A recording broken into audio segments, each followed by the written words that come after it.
Assalamualaikum. Halo anak-anak, apa kabarnya? Hari ini kalian akan belajar bersama dengan Ibu Ella. Anak-anak silahkan tonton videonya sampai selesai ya. Dan jangan lupa tugas-tugasnya dikerjakan. Selamat menonton. Assalamualaikum warahmatullahi wabarakatuh. Selamat pagi anak-anak. Apa kabarnya? Mudah-mudahan anak-anak semua dalam keadaan sehat ya.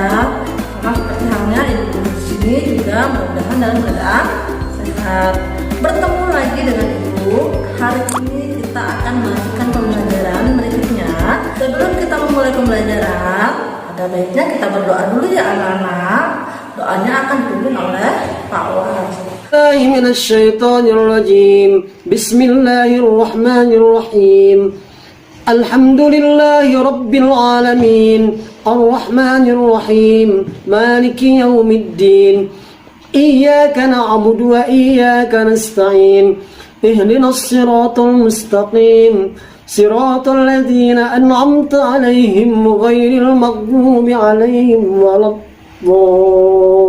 الضالين آمين بسم الله الرحمن الرحيم قل يا أيها الكافرون لا أعبد ما تعبدون ولا أنتم عابدون ما أعبد ولا أنا عابد ما عبدتم ولا أنتم عابدون ما أعبد لكم دينكم ولي دين بالله ربا وبالإسلام دينا وبمحمد نبيا ورسولا ربي زدني علما وارزقني فهما رب اشرح لي صدري ويسر لي أمري واحلل عقدة من لساني يفقه قولي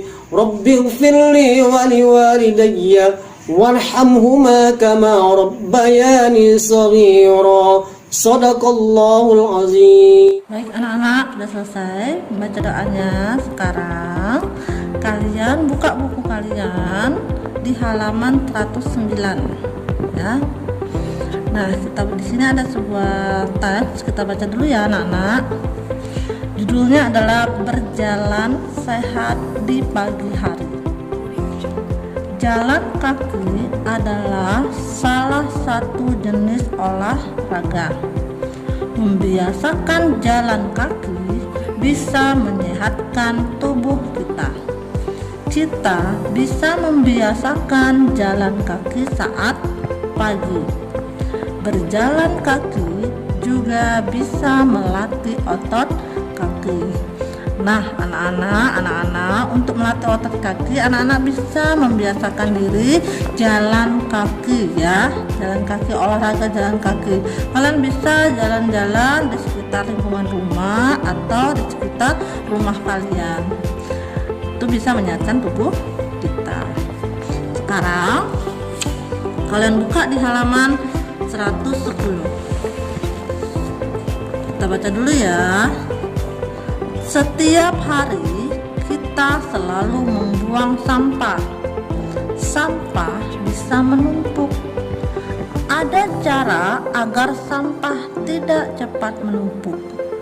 Kita bisa mengatur sampah dengan baik. Manfaatkan bila ada barang bekas. Tujuannya agar tidak ada penumpukan sampah. Sampah organik dan anorganik harus terpisah. Nah anak-anak, pasti di rumah kalian pasti banyak sampah ya, baik itu sampah organik maupun sampah anorganik. Apa Bu maksudnya sampah organik? Sampah organik itu adalah sampah yang berasal dari makhluk hidup, yaitu tumbuhan ataupun hewan. Contohnya apa? Kalau tumbuhan itu misalkan contohnya sisa kalian makan. Nah, sayur-sayuran yang tidak kalian makan berupa nasi bisa. Nah, ataupun bisa dari tulang-tulang ayam atau tulang ikan. Nah, itu termasuk sampah organik. Jadi sampah sisa kalian makan itu termasuk sampah organik. Selain itu, apalagi yang termasuk sampah organik, yaitu tumbuh-tumbuhan, daun yang kering, ranting. Nah, itu termasuk sampah organik. Sedangkan sampah anorganik, apa itu maksudnya anorganik? Sampah yang tidak atau bukan berasal dari makhluk hidup. Contohnya seperti apa? Plastik, kaleng, kardus bekas, ini termasuk sampah anorganik ya nak ya. Nah, lalu apa lagi? Bisa yang lainnya yang tidak terurai, artinya dia bukan berasal dari makhluk hidup. Nah, sampah-sampah organik dan anorganik ini bisa kalian manfaatkan menjadi barang bekas yang bisa berguna. Contohnya seperti di gambar sini. Di sini ada sampah yang tidak dipakai berupa kardus, mungkin kotak sepatu bisa ya. Nah, ini kalian bisa manfaatkan menjadi sebuah mainan. Nah, mainan mobil yang kalian lihat di sini itu adalah jenis karya 3 dimensi. Artinya 3 dimensi apa? Kalau 3 dimensi artinya dia berbentuk bangunan yang bisa kita pegang, yang ada ruangnya. Ya, itu namanya bangunan 3 atau karya 3 dimensi. Nah, bagaimana anak-anak? Sudah paham yang Ibu jelaskan tadi tentang sampah organik dan anorganik serta karya 3 dimensi. Nah, sekarang kita lanjutkan ke halaman 111, bermain peran. Di sini ada percakapan antara Fatima dan Made. Kita baca dulu ya. Judul percakapannya tentang membersihkan lingkungan sekolah.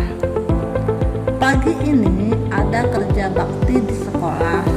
Fatima dan Made berangkat pagi sekali. Mereka membawa peralatan kerja bakti. Fatima berkata, "Selamat pagi Made." Lalu Made pun menjawab, "Selamat pagi juga Fatima." Lalu Fatima bertanya lagi, "Apakah kamu membawa peralatan kerja bakti?" Lalu dijawab oleh Made, "Iya Fatima, aku membawa sapu dan alat penyiram bunga." "Apa peralatan yang kamu bawa Fatima?" Lalu Fatima menjawab, "Aku membawa sapu gigi." Lalu Made mengatakan, "Baiklah, kalau begitu kita akan bagi tugas. Fatima, sapulah halaman sekolah. Aku akan menyiram bunga." Lalu Fatima menjawab, "Made, pinjamilah sapu kepada Ratna. Ratna yang akan menyapu ruang kelas." Lalu Made menjawab, "Baiklah Fatima." Mereka kemudian bekerja bakti dengan riang. Dari percakapan ini kalian bisa mengetahui bahwa alat-alat yang digunakan untuk kerja bakti itu ada sapu, ada juga alat penyiram bunga, serta ada juga sapu lidi ya. Sapu lidi ini biasanya digunakan kalau kita mau menyapu halaman ya, membersihkan daun-daun kering yang ada di halaman. Nah, alat-alat ini bisa kalian gunakan untuk membersihkan lingkungan sekolah. Tugas kalian, kalau kalian perhatikan di dalam percakapan ini ada kalimat perintah. Nah, tugas kalian garis bawahi mana kalimat yang termasuk kalimat. Bagaimana anak-anak? Sudah selesai mengerjakan tugasnya tadi? Oke, baik, kalau sudah selesai kita lanjut ya di halaman 115. Nah, di halaman 115 ini kita akan mempelajari bagaimana cara menentukan berat suatu benda dengan menggunakan satuan tidak baku. Di semester sebelumnya, di semester 1, tepatnya di tema 4, kalian sudah belajar bagaimana cara menentukan panjang suatu benda menggunakan satuan tidak baku. Nah, di tema ini, tema 6, kalian akan menentukan berat suatu benda dengan menggunakan satuan tidak baku juga. Di sini kita lihat dulu ya, kita baca dulu di halaman 115. Mari kita membandingkan benda. Gunakan penggaris panjang sebagai timbangan. Kenapa? Karena kita akan mengukur berat atau menentukan berat. Jadi kita memerlukan yang namanya timbangan. Nah, di halaman 115 ini, timbangan yang digunakan itu maksudnya adalah penggaris panjang. Letakkan penggaris di atas penghapus papan tulis. Timbanglah benda yang ada di sekitarmu. Kalian coba perhatikan ibu.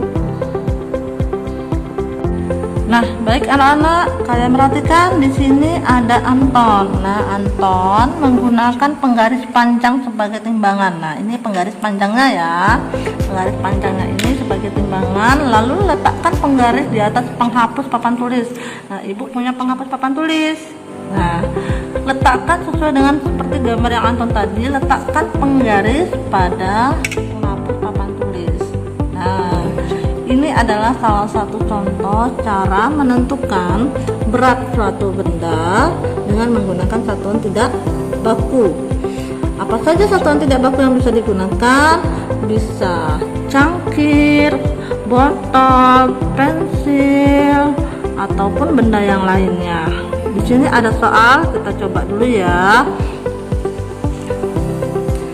Kalian perhatikan gambar nomor 1A. Di sini ada botol dan cangkir. Kalian perhatikan di sini seimbang. Nah, seperti gambar yang di sini ya, seperti yang ibu jelaskan, posisi penggarisnya itu semuanya seimbang, artinya sama beratnya. Ya, oke. Lihat lagi di halaman 115. Dari gambar ini bisa diartikan seperti ini. Berat botol, ada berapa botolnya? 1, 2, 3, 4 botol ini beratnya sama dengan cangkir. Ada berapa cangkirnya? 1, 2, 3, 4, 5, 6, 7, 8. Artinya berat botol ini sama beratnya dengan 8 cangkir. Posisinya seimbang, tidak ada yang berat sebelah. Ya, berarti berat 4 botol ini sama beratnya dengan 8 cangkir. Lalu kita lihat di gambar yang B. Di sini ada 3 botol. 3 botol ini, 3 botol beratnya ini, berat 3 botol sama dengan berat 6 cangkir. Kita hitung ya, 1, 2, 3, 4, 5, 6. Berarti ada 6. Berarti berat 3 botol sama dengan berat 6 cangkir. Beratnya ini sama karena posisi penggarisnya ini seimbang. Nah, anak-anak, kalau ibu tulis, kalian coba perhatikan untuk nomor 1 gambar yang A, berat 4 botol sama dengan berapa cangkir nak tadi nak? Iya, tepat sekali, 8 cangkir. Nah, berarti berat 4 botol sama dengan 8 cangkir. Kenapa sama dengan? Karena seimbang ya, posisi penggarisnya seimbang. 4 botol beratnya sama dengan 8 cangkir. Satuan tidak bakunya yang mana? Satuan yang kita gunakan apa? Untuk menghitung berat 4 botol, kita bisa menggunakan cangkir. Berapa banyak cangkirnya supaya beratnya sama dengan 4 botol? 8 cangkir. Jadi satuan tidak bakunya bisa berupa cangkir ya. Lalu coba kita lihat yang 1B. Bagaimana penulisannya? Berapa berat botolnya? Berapa banyak botolnya? 3. Berarti berat 3 botol sama dengan berapa berat 3 botol? Sama dengan berapa cangkir? Ada berapa cangkirnya? 6 cangkir. Ya, tepat sekali ya. Jadi berat 3 botol itu beratnya sama dengan 6 cangkir. Nah, ini di sini kita belajar tentang menentukan berat benda menggunakan satuan tidak baku. Jadi kita bisa menggunakan cangkir untuk menentukan berat botol. 4 botol itu beratnya sama dengan 8 cangkir. 3 botol beratnya sama dengan 6 cangkir. Sampai sini anak-anak paham? Nah, baik anak-anak, bagaimana penjelasan ibu? Oke, untuk kalian lebih memahami, kalian bisa kerjakan tugasnya seperti yang sudah ibu buat ini. Seperti contoh tadi ya, di sini sudah ibu buat redaksi soalnya. Kalian tinggal mengikuti sesuai dengan gambar yang ada di halaman 116. Dan kalian kerjakan itu soal nomor 2, nomor 3, dan nomor 5. Nomor 4 tidak usah ya. Jadi seperti contoh nomor 2 tadi, nomor 2A artinya nomor gambar 2 yang gambar nomor 2 yang bagian A. Berat titik-titik buku sama dengan berapa banyak pensilnya. Jadi berat berapa bukunya sama dengan berapa banyak pensilnya. Itu yang 2A. Lalu 2B, nanti gambarnya yang B ya nak ya. Masih nomor 2 tapi gambar yang B. Untuk yang nomor 3 sama 3A, berarti gambar nomor 3 tapi bagian yang A. Lalu juga yang B. Nomor 4 tidak usah. Lalu nomor 5 ya. Artinya berat, kita ingin menentukan berat melalui satuan tidak baku menggunakan benda juga. Silakan dikerjakan ya nak. Baik anak-anak, untuk kalian lebih paham tentang materi satuan tidak baku pada menentukan berat benda, kalian bisa buka bukunya di halaman 123. Nah, kalau kalian perhatikan gambarnya berbeda dengan yang tadi ya nak ya. Nah, kalau di gambar yang sebelumnya tadi kita menggunakan penggaris sebagai timbangan. Nah, ada alat lain lagi selain penggaris untuk menentukan berat benda. Kita bisa menggunakan gantungan baju untuk menentukan berat suatu benda dengan satuan tidak baku. Nah, di sini gantungan bajunya diikat pada sebuah tali, lalu di benda tadi yang mau ditimbang atau yang mau diukur beratnya itu kalian masukkan ke dalam kantong plastik. Kalau kalian perhatikan gantungan baju ini semuanya posisinya dalam keadaan seimbang, artinya sama beratnya. Antara kantong plastik yang di sebelah kiri dengan kantong plastik yang di sebelah kanan ternyata beratnya seimbang. Nah, di sini ada sampah kaleng, ada sampah kertas, dan ada sampah plastik. Kita ingin menentukan sampah mana dari ketiga sampah ini, sampah kaleng, sampah kertas, dan sampah plastik yang beratnya paling berat atau juga yang paling ringan. Bagaimana menerjemah gambar ini? Kalian bisa perhatikan di sini ada di gambar yang pertama itu sampah kaleng, di sini ada sampah kaleng, lalu di sebelah kanan ada kantong plastik yang berisi penghapus sebanyak 4. Sampah kaleng ini ternyata setelah ditimbang menggunakan gantungan baju ternyata beratnya sama dengan 4 penghapus. Sampah kaleng ini ternyata plastik yang sebelah kiri ternyata beratnya sama dengan plastik di sebelah kanan yang isinya adalah 4 penghapus. Nah, sekarang kita coba yang di sebelah gambar yang di sebelah kanan ya nak ya. Di sini ada sampah kertas. Nah, kantong plastik yang berisi sampah kertas tadi setelah ditimbang dengan menggunakan gantungan baju dengan menggunakan kantong plastik juga di sebelah kanannya ada 3 penghapus. Jadi kantong plastik yang ini berisi 3 penghapus. Berat sampah kertas ini sama dengan berat 3 penghapus ya. Nah, ini maksud dari gambar yang nomor 2. Berarti sampah kertas ini setelah ditimbang menggunakan gantungan baju beratnya sama dengan berat 3 penghapus. Sekarang Sekarang coba kita lihat di sini. Gambar yang terakhir yaitu sampah plastik. Sampah plastik ini di sini di sebelah kiri ada kantong berisi sampah plastik. Lalu ditimbang dengan menggunakan kantong plastik juga yang lain di sebelah kanan dengan 2 penghapus. Posisi gantungan bajunya seimbang, artinya berat sampah plastik yang ada di sebelah kiri itu sama dengan berat 2 penghapus yang ada di sebelah kanan.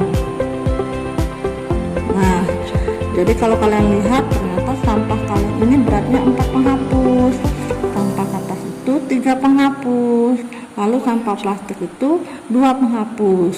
Kalian coba jawab pertanyaan, apa jenis sampah yang paling berat? Coba kalian lihat, tadi sampah kaleng tadi membutuhkan 4 penghapus beratnya ya. Berat sampah kaleng tadi sama dengan berat 4 penghapus. Sampah kertas tadi beratnya sama dengan 3 penghapus. Lalu sampah plastik tadi beratnya sama dengan 2 penghapus. Mana yang paling berat? Iya, jadi dilihat dari sini ternyata yang paling berat apa? Yang paling banyak penghapusnya. Nah, penghapus ini adalah satuan tidak baku dalam menentukan berat benda ya. Jadi satuan tidak bakunya adalah penghapus, karena kita bisa melihat dari berapa banyak penghapus yang digunakan untuk mengukur atau menentukan berat benda. Jadi berat yang paling banyak, sampah yang paling berat itu adalah sampah apa nak? Iya, sampah kaleng. Nah, sekarang jawab lagi pertanyaan berikutnya, apa jenis sampah yang paling ringan? Mana di sini sampah yang paling ringan? Kalian bisa lihat dari berapa banyak penghapusnya. Mana yang paling sedikit penghapusnya? Iya, tepat sekali. Yang paling ringan yaitu sampah plastik. Sampai sini anak-anak paham? Ya, mudah-mudahan anak-anak mengerti ya yang ibu sampaikan. Untuk tugas kalian bisa buka bukunya halaman 126 untuk nomor 3. Di sini ada gambar, kita lihat dulu ya. Di sini kita disuruh membandingkan dengan menggunakan gantungan baju sebagai alat timbangnya. Nah, di sini ada di gambar pertama itu ada gambar di sebelah kiri kantong plastik berisi 1 buah boneka. Lalu di sebelah kanannya ada kantong plastik juga yang berisi cangkir dan sendok. Kalian bisa jawab pertanyaan yang ada di sini. Baik anak-anak, itulah tadi pembelajaran dari ibu. Mudah-mudahan anak-anak bisa memahaminya ya. Jika ada sesuatu yang kurang jelas, anak-anak bisa tanyakan ke wali kelasnya masing-masing. Sampai di sini dulu pembelajaran kita hari ini. Ibu akhiri, wabillahi taufiq wal hidayah. Assalamualaikum warahmatullahi wabarakatuh. Anak-anak jangan lupa berdoa sudah belajar. Terima kasih. Subhanakallahumma wa bihamdika ashhadu an la ilaha illa anta astaghfiruka wa atubu ilaik. Rabbana atina fid dunya hasanah wa fil akhirati hasanatan wa qina azaban nar. Sadaqallahul azim.